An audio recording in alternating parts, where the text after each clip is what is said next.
Welcome to another Get Together from getAbstract. I'm Andrew Savickas, Chief Strategy Officer at getAbstract. My guest today is Kathryn Finney.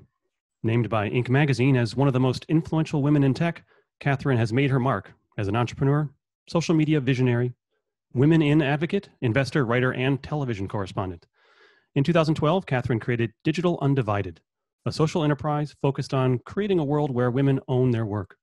She grew the organization from a simple idea into a dynamic organization with a 7-figure budget, 20-plus staff, 2 offices, and partnerships with major institutions such as Pivotal Ventures, Microsoft for Startups, UBS, the Cerdna Foundation, and JP Morgan Chase.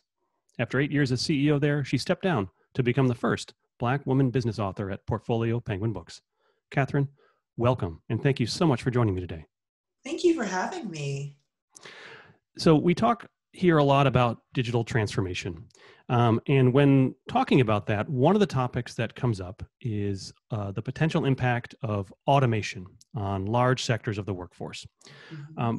But this is by no means the first time that technology has reshaped the workforce. In fact, your own path was shaped in part by just that kind of disruption while you were growing up, right? I'd love to hear more about that. You know, I think my life is an example of digital transformation. My father was a brewery worker in the Midwest. I'm from Milwaukee, Wisconsin. I was born in Milwaukee, grew up in Minneapolis. And in the early 80s, the economy was shifting from this very manufacturing-based economy to more the service-based economy. And my father, like many workers in the manufacturing economy, was caught in the middle of that transformation. But he was the most brilliant person I've ever met. He had a vision for himself that was a lot bigger than what an African-American 35-year-old male could have in the early 1980s. And so he found himself at a workforce development center called OIC, taking a 6-week course in C++. This was in 81. Wow. For those of us who can, I was a child, a very small child, and so I can't really remember 1981. But, and it was taught by a gentleman from IBM who decided on his Saturdays that he was going to teach a group of displaced factory workers the basics of computing. And so my father took the course and just fell in love. We often joke that the C++, the VAX computer that he later got was the other woman in my parents' marriage. And just really took off and got an internship at IBM at 36, and then got a very entry-level data entry position at Digital Equipment Corp, DEC, in Minneapolis. And so my family moved to Minneapolis.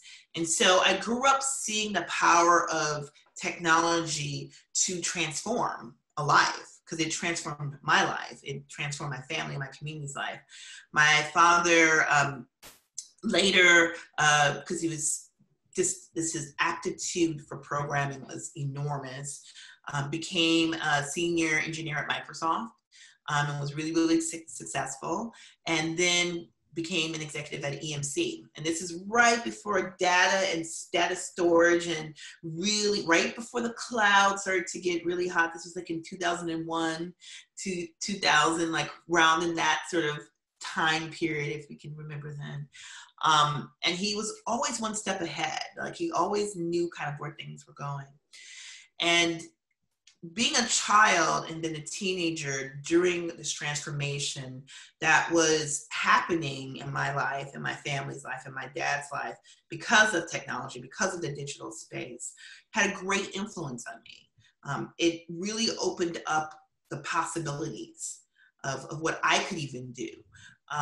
It definitely, even though I'm kind of between Gen X and millennial, I grew up digital first, because I grew up with a VAX computer and the green DOS prompts, and and my dad would force us. He would never give us the answer. We had these huge books, these huge like MS-DOS books that were like white with black lettering. And he would make us actually look through the books to figure out how to run like Oregon Trail on our computer. I just wanted something really simple. You know, when you're like, you're 7, you just want to run your like computer game. But my dad was like, no, you're going to have to figure out, you're going to have to write a little bit of code on the DOS prompt to get it to run. And, but as a result of that, like I learned how to code very early. I learned how to be inquisitive. I grew up a digital native. So I wasn't afraid of technology, and being a woman and being definitely a Black woman, that was a real privilege and an honor to be able to have that from a very early age. Yeah, absolutely. And I also have a warm place in my heart for Oregon Trail. So I'm with you on that one. You know, there's a really interesting story about Oregon Trail that so Oregon Trail was actually developed by a group of math teachers in Minneapolis, which is where I'm from. And so they developed it, and they gave the rights of the program to the Minnesota Department of Education for the state. So instead of them retaining the rights, I mean, it's hard for us in 2020 to imagine someone giving that sort of IP away, right. But they gave it to the Minnesota Department of Education. The game was so complex that they had a hard time finding computer, you know, sort of personal computers. Again, this was like 82, 81, like very difficult, right? It wasn't ubiquitous like it is now. And so the only people who could figure out how to run it, the only system that could run it was Apple. And so the Department of Education in Minnesota was the first major client of Apple computers. Oh, wow. And the residuals from Oregon Trail funded a lot of the innovations that Minnesota had in terms of education. Minnesota had this reputation of being this amazing educational system. I went to college for free when I was in high school. And all of that was funded from the IP from Oregon Trail. Wow. I had no idea. What a great story. It's amazing, right? When I heard of that, I was like, oh my gosh, no wonder I loved it. It was funding my education. Exactly. Oh my gosh. I just have these flashbacks to putting the floppy disk into the Apple computer and playing the game. That's fantastic. And you had to like flip it over and, you know. Absolutely. So you launched your first business back in 2002, you know, again, around that same time of the cloud and data before that. And as part of that, you spent a lot of time in the New York startup scene. So you had moved on from Minneapolis and New York, including with the startup incubator. And I've heard you talk about how, as a self-described overachiever, that it was an eye-opening experience to discover that people had, I think you said, zero expectations of you. What did you mean by that? When, you know, growing up in Minneapolis and often being the only woman of color in spaces, like I was used to that. That wasn't a challenge for me. When I moved to New York, I went to college, undergrad at Rutgers, and I went to graduate school at Yale. And so I moved to New York and was in this sort of New York sort of area and going to this first incubator program. It was the first time that I had ever been in a space where people assumed that I couldn't do it. And that was very difficult as someone who's used to exceeding expectations, someone who's used to proving things wrong, someone who's used to doing the best they could possibly do. That is what I grew up with. That is what was instilled in me. That was the institutions I went to for my education. All of that was instilled in me. To be met with that, it was demoralizing. It was very, very difficult, especially when you know you're smart, when you know you're capable. And you know it not because of some narcissistic belief. You know it because you've actually proven it. You graduated at the top of your class at Rutgers and at Yale. And, you know, it was very difficult for me. And for it to be solely based on my outward identity, not who I was as a person, but because I was Black and a woman, and the assumption was if I was Black and a woman, I was somehow deficient. That was really difficult. That was really, really difficult.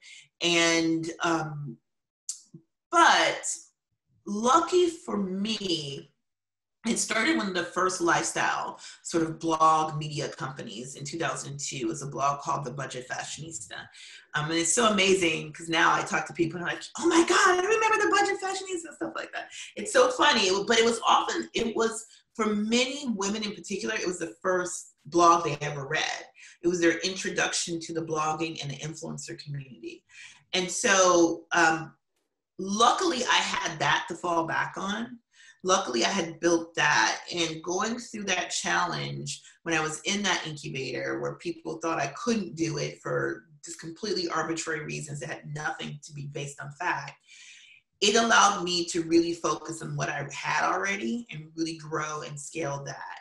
At a time when it was this, 2008, it was this crossroads of people start to care about budget shopping because we had, Yep. the recession. It wasn't a good time. And the influencer community start to increase. Instagram started to get sort of known. Facebook was definitely coming into its own around that time, and so was Twitter. And so it was this intersection of influencer community on the rise, and sort of digital social transformation in terms of social media and how we build communities and how we interact. And then people needing to budget shop. People actually having to be on the budget. And it was just a really amazing moment. And so what I chose to do is, instead of focusing on what was going on with that incubator, because I think it could have derailed me. It could have taken me completely out of the startup and tech space. It was that negative. Wow. It gave me the opportunity to focus on what I had and really build that, and then to later sell it. Absolutely. Yeah. I mean, there's this sort of mythology of, startups as this, sort of meritocratic, thing where everyone has an equal shot, but the reality is that's just not how it works. And it's a great story that you had something else to build on rather than get caught up in, and as you put it, distracted by really, and derailed by, that environment that you were in. I think it's also highlighting how incredibly inefficient the startup market is. Because if you think about the opportunities that have been missed because of people's ignorance and their prejudices, like just opportunities to make money, to grow businesses, to increase new ideas, all because of someone's biases. It's frustrating. I would think, as any investor, and if you're in VC now, you should be angry that people like me were limited in our ability to reimagine the future, because there's whole industries, there's whole businesses, whole companies that you didn't get an opportunity to invest in because of your own prejudices. And I think if we look at it in that way, of what opportunities that we're not participating in, the future that we could have had. I mean, imagine if there had been more diversity in early employees at Facebook, at Twitter, people who maybe had grown up in restrictive environments, who had grown up in oppressive regimes and could have recognized some of the challenges early on and had the power to be able to speak of it. Maybe we wouldn't be dealing with some of the issues that we're dealing with now, because those people would have been able to see it before others. Yeah, absolutely. And maybe, maybe it makes sense to have people around the table, not just the ones who ended up at Stanford and happen to be in that ecosystem. Absolutely. So, and I'm glad you started talking about companies. And, I think companies always say they want to get better at innovation, at doing the kinds of things that we look at startups for being able to do. In fact, so much so that they often do things like hold hackathons and build internal incubators, trying to sort of capture some of that magic. But besides your own experience, you've done some research that suggests a big missing piece in that approach is looking carefully at who actually gets to innovate. Mm-hmm. And, can you say more about that in terms of how resources are directed, and how that influences ultimately, who's making some of those decisions about what innovation really looks like? Yeah, I think a great example of that is looking at what's going on with AI technologies. And I'll use a specific example, water faucets. the water spouts in bathrooms, right? So in a lot of public bathrooms now, you kind of run your hand over the water spout and it starts automatically. But there's a deep challenge when you're a person of color because those technologies often don't work well with brown skin. Right. And so, and a majority of the world has brown skin. The majority of the US population within the next probably 10 years, not even just 20 years now, are going to have brown skin. What that says is it at all parts of the process, from the person thinking of the idea to the testing, there was not testing of anyone with brown skin. No one with brown skin was involved in any part of this because you would have seen, oh my God, there's a bug. It doesn't work well with brown skin. And I think that's a perfect example of the sort of inefficiencies diversity causes. Because now you have a huge part of the US population and the global population that can't use your water faucets. That might mean that you might not be able to use your technologies in a place like India, which definitely has people who have a range of skin colors, including darker than mine, or places like Africa, the continent, which is emerging as a real economic force, or even parts of Southern Southeast Asia. So because you didn't test it with someone with brown skin, there was no one with brown skin on your team. And so I think those are the sort of things that companies need to think about. It's interesting that they don't think about those things. It never occurs until it's already out in the market. And I also find it fascinating that people who could figure out how to land a rocket upright in the same exact spot it took off, I mean, the physics involved with that is like bananas, right?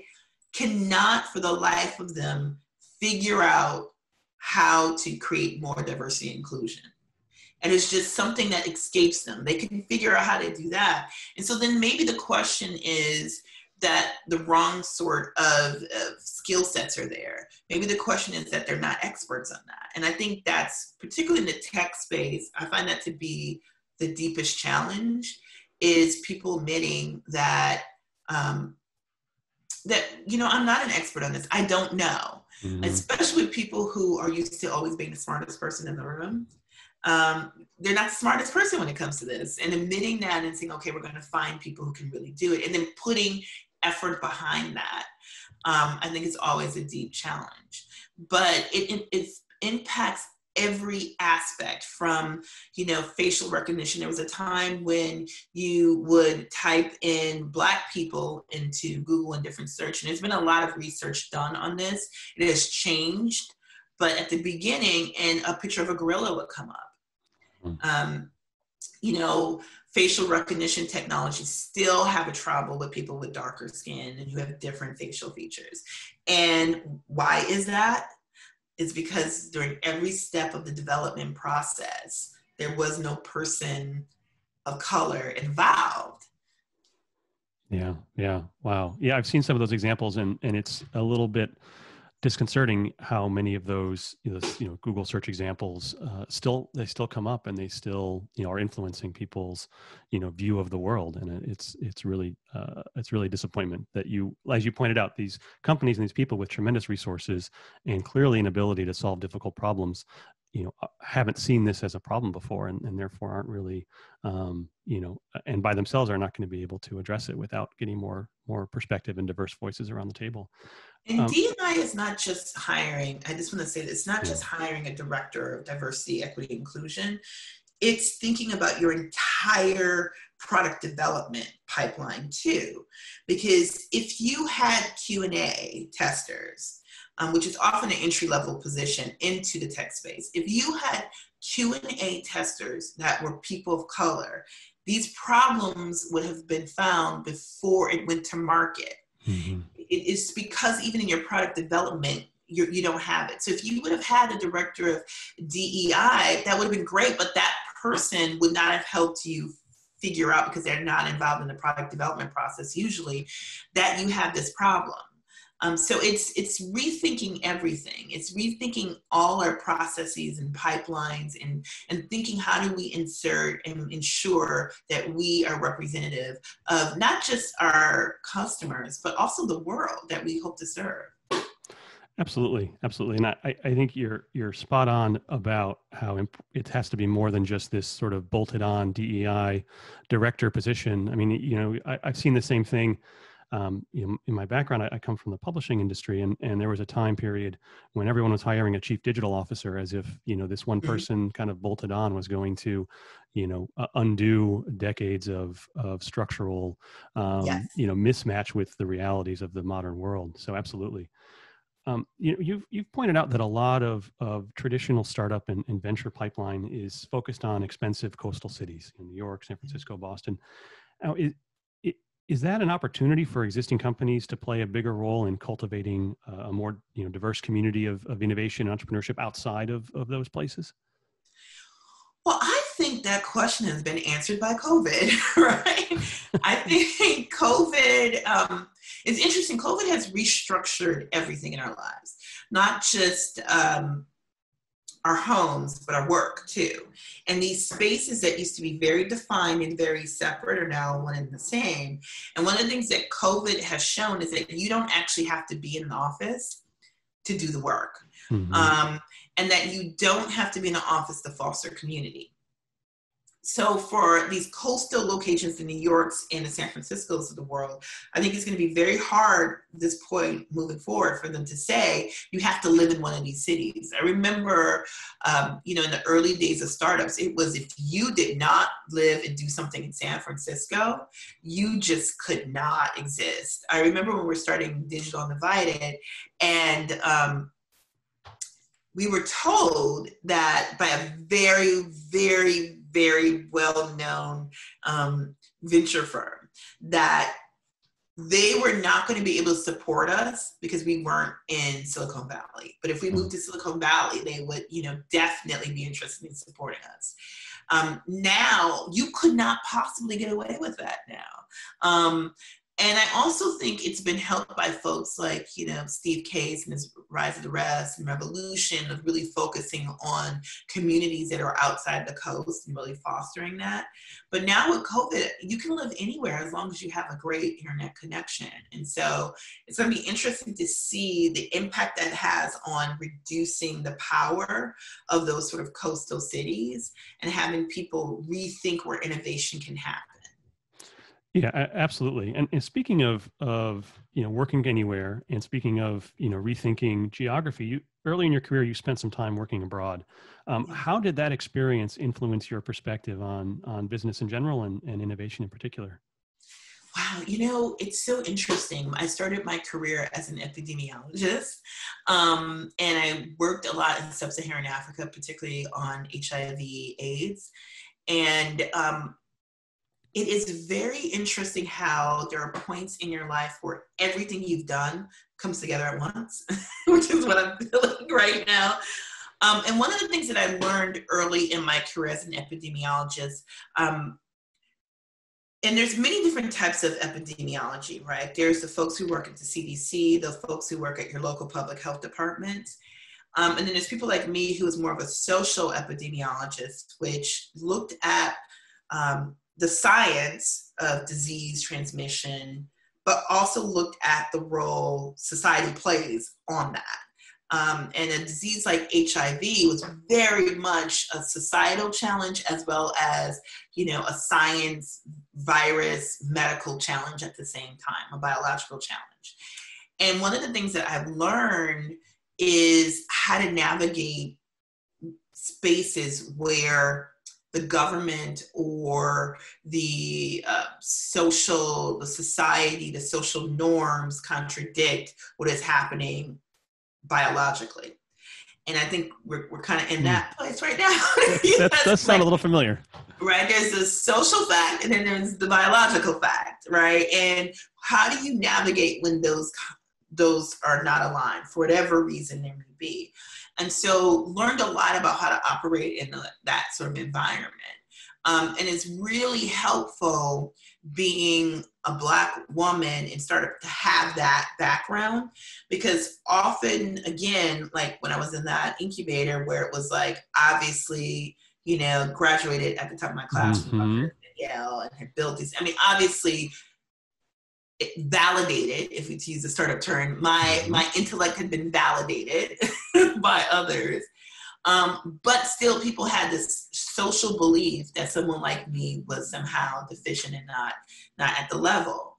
And so learning how to navigate those two things have been very, very helpful. And I learned that working as an epidemiologist in parts of the world where, you know, women were not seen at the same level as men, where you're dealing with very complicated issues of a virus.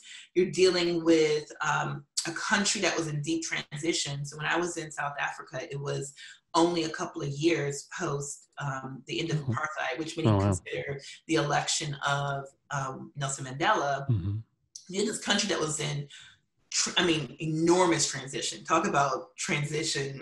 Like, it was enormous transition. And, you know, navigating that space and learning how to deal with both the politics and being very young, being a young, you know, woman in that space and American, which adds a whole nother layer whenever you're abroad. It really was incredibly valuable in training me how to be in a space that I later was in with the startup world. It also helped me to see the global opportunities. South Africa has always been a fairly advanced country in terms of like infrastructure and things like that. And so it was really interesting to see the type of opportunities that were available there. In fact, the first open heart surgery took place in South Africa. Oh, wow. And so, you know, it was interesting to see a different part of Africa. I had lived in Ghana before, which was very different than South Africa. It also let me see sort of the role of America in the world, like how the world saw us, and what type of leadership people were expecting from us. And that was really, really helpful. And it also just taught me to think globally. In a very sort of esoteric sort of way, but like, you know, just globally, like big thinking, because, you know, you could see, I lived how big the world was and how fast moving things were. Absolutely. And I'm glad you brought up your background, you know, your epidemiology training, because it was something I was curious about. I mean, I'm sure I'm not the first person to ask you this, but, you know, I'm curious if that background and training has come in handy lately, and if it's been influencing how you've been able to sort of respond and react to what you're seeing out there with the COVID-19 pandemic. Yeah, I get a lot of texts and emails from different. I become everyone's like public health consultant. And it's been really interesting, particularly with friends who are CEOs, because they've been asking me, you know, like, can we move inside? Like, how do we do this? What are your thoughts? I mean, they have other people who work in this sort of consultancy, but they always ask my thoughts. It's been really helpful. I think for me, one of the things that's been really helpful is how to navigate when you have political instability, because a lot of the places I worked were unstable politically. It also had a lot of tribalism, which we now have in the United States quite significantly. And so learning how to navigate that to get things done was something that I learned very early. And how do you balance, you know, groups that don't like each other for whatever reason, they've never liked each other. And how do you do that to then get a common goal? How do you bring those people in? And so that's been really helpful. And I've been talking with a lot of friends about that. You know, as a leader, how do you do that? How do you foster that sort of, that sort of path to reconciliation, for lack of a better word. And that's been really helpful. I think I probably didn't think I was using my work and my training, but the more I've, you know, particularly the last 6 months, I've been using it like almost every day. Even looking at trend graphs. I remember this summer, I had a friend who runs a large nonprofit who was contemplating bringing staff back in. They were based in New York. And I said, well, you can do that, but you're going to have to like shut down probably come October, November. And, you know, she was like, well, what do you mean? I don't know. Like, everything seems to be over. I'm like, no, this is, you know, this is the airborne respiratory illness. November, December is already big months for respiratory illness. illnesses that are not even as infectious as this. So if you can imagine, it's going to come back, it's not completely gone, and it's going to be worse. And that's not because of anything. The societal fact is irrelevant to the biological fact. Is a biological fact that is going to be coming back worse. So as a CEO, you have to ask yourself, is it worth bringing people back for 3 months to then have to say to them to leave again? How does that make you look as a CEO? Does it make you look indecisive? Will people resent you to feel like you're putting them at risk? Once people get back and they're able to do that socializing that we used to do at work, are they going to be angry at you because you're basically tearing them apart from their friends? You have to think about all of that. Or is it better to figure out and continue what we are right now? I mean, people have kind of already figured out, a lot of workers have figured out how to operate in this Zoom world. So maybe continue with the Zoom world when you know, until you know that you can bring people back safely and you don't have to abruptly stop it.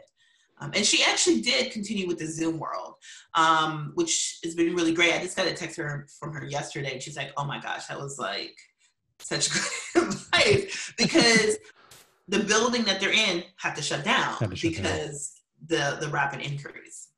Yeah, I love the way you're framing this about that balance and tension between the biological fact and the social reality, and I think there's a lot of applications for that throughout business and leadership in general. There's always the hard data and the reality of what's happening, but then there's also factoring in people's perceptions and their opinions and their attitudes and their beliefs and that tribalism, and that I can obviously it's applicable right now, but I can see that coming in handy in so many different situations in business and life in general.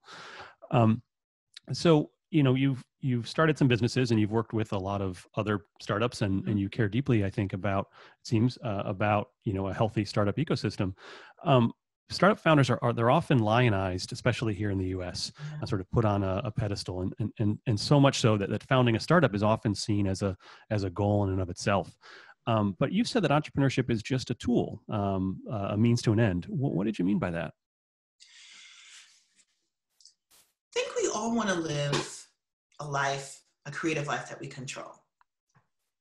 To be able to express ourselves in ways that are unique to us.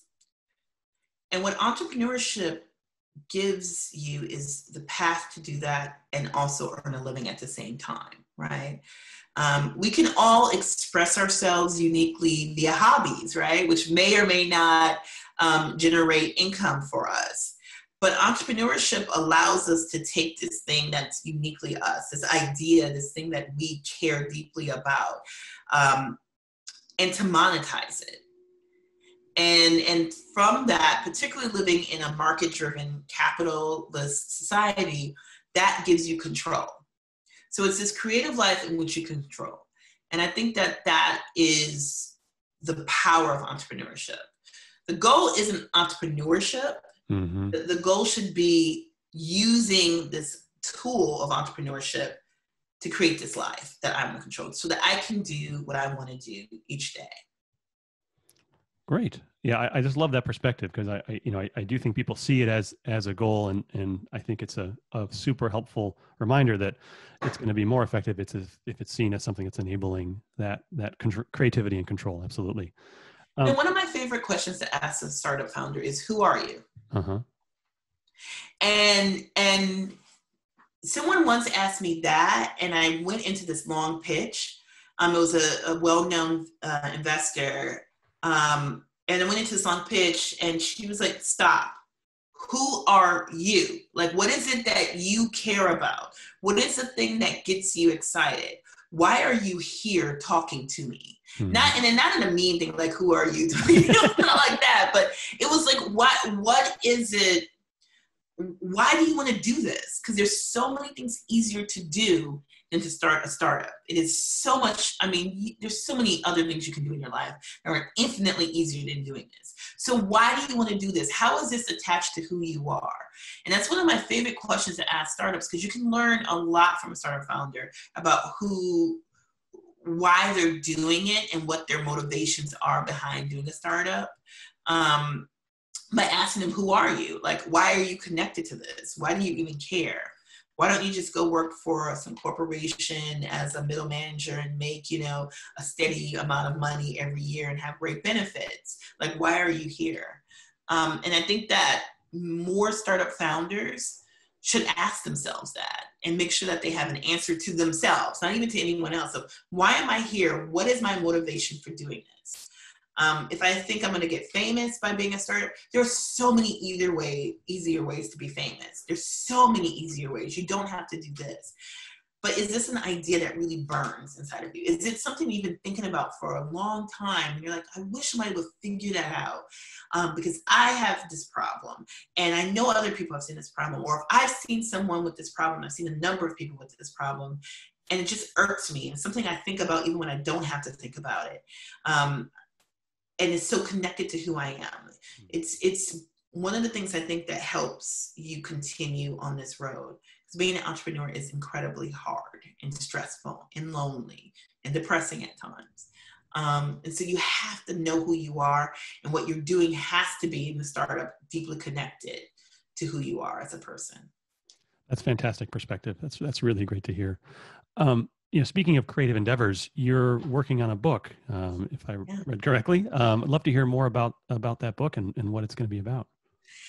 Yeah, so the book, I'm super excited about it. It's my second book with Random House, a different part of Random House. Mm-hmm. My first book was called How to Be a Budget Fashionista. It was based on a blog. Okay.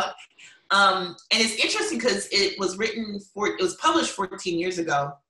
It's now in like its 15th printing. And I'm always getting, you get the royalty, reports. I'm like, who's buying this book? I mean, it's like really old. There's some classic things in that, but this is with their portfolio imprint, which is their business imprint. And it's really super exciting because girl boss founder, the person who invented OKRs, the objective key results, like all these folks wrote their books under portfolio. So it's really exciting. It's a little bit of a pressure being the first Black woman to have this sort of book with them. And I'm now finding out I'm one of the first Black women to write an entrepreneurship book for a major publisher. And not interviewing people who are entrepreneurs, but like like a how-to entrepreneurship book. Which is so crazy to me that it's like 2020 and no one has written this. So the book is really focused on how to build a company when you're not a rich white guy. And so it's everyone, the 99.9% of the world that isn't a rich white guy. And even to be even more specific, a straight rich white guy. And so how do you build it when you're different? When you don't have the access to, say, network and resources that the image that has been created of who a startup founder should be, how do you build it? How do you build a startup when you don't have that? What are the tools? What are the things that you have to be different and do differently? One of the things I talk about, as a woman of color, when I come into a meeting with people who do not already know me, the first 45 minutes of that hour meeting, because you only get 60 minutes, you don't get 61 minutes with the team of that VC investor meeting, is spent explaining how I got into the room. And the last 15 minutes are spent talking about my business. And I remember one criticism I got when I went to meet with an investor who did that, like for 50 minutes, was like, fascinated about growing up in Milwaukee and Wisconsin, as a Black woman, wanted to talk about Minneapolis, wanted to talk about like, how did I get to Yale? And that was like fascinating and like all this stuff. And then only 10 minutes I was able to talk about my company. And the feedback he gave to a mentor was that I spent too much time talking about myself and not about the business. And I was like, I don't want to talk about myself. I want to talk to you about what I'm doing.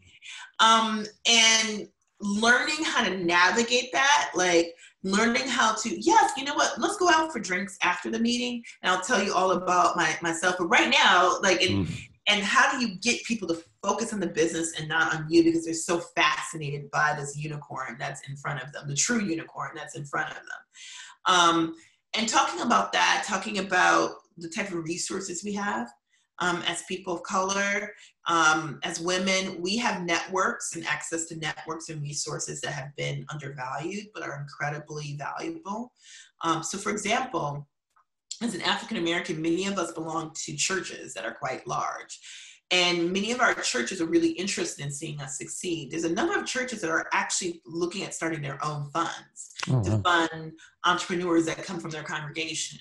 But if you're looking for customer discovery, if you're looking for, you're running a GoFundMe or Indigo or a Kickstarter campaign to get initial funding, you already have a network there that can help you. They may not be able to give you $1,000, $10,000, $100,000, but they probably give you 20 or 50 or 100, and you can use that to really grow. And you're seeing a number of people of color really use those sort of networks through some of the online sort of fundraising initiatives like Start Engine and stuff like that. We're really accessing these other networks, these micro investors, to really fuel their investment. But we often don't see value in that because we've been told that the only investment that matters is to have a VC write you your first initial $100,000 and $250,000 check. And that's the validation, not the fact that you've got 1,000 people to donate, $20 to you, which to me is a much more significant validation than having this one person write you a $100,000 check. Yeah, absolutely. Well, it sounds like a really important book to be out there, and I'm looking forward to reading it when it comes out. I'm going to be writing it. Excellent. So, speaking of books, one last question that I try to ask all the guests that join us, and you can't answer with your own books. What's your favorite business book and why? So there's a number. I really like 4-Hour Workweek. And I like it because he had really practical advice of like what to do. And I've used it quite a bit. I like the Private Equity Playbook because I'm learning more about private equity, particularly in my new company. So, and that's been really great, and it's really simple. And I'm like, thank you. Like, it's not a whole bunch of extra words. I hate books that have like too many extra words, like to fill a word count versus it contributes. So those are the two ones most recently. I love the Laws of Power book, the 48 Rules of Power book. I find that really fascinating because I love the stories that are included in that. Those are probably the top 3. Okay. I have a number of. I'm a big reader, so I like to read a lot. But those are the books that I go back to a lot. Yep. Well, no, we're big readers around here, so very supportive of that. Absolutely. Well, Kathryn, thank you so much for joining us. Really appreciated your perspective. It was really a pleasure to talk today. Thank you.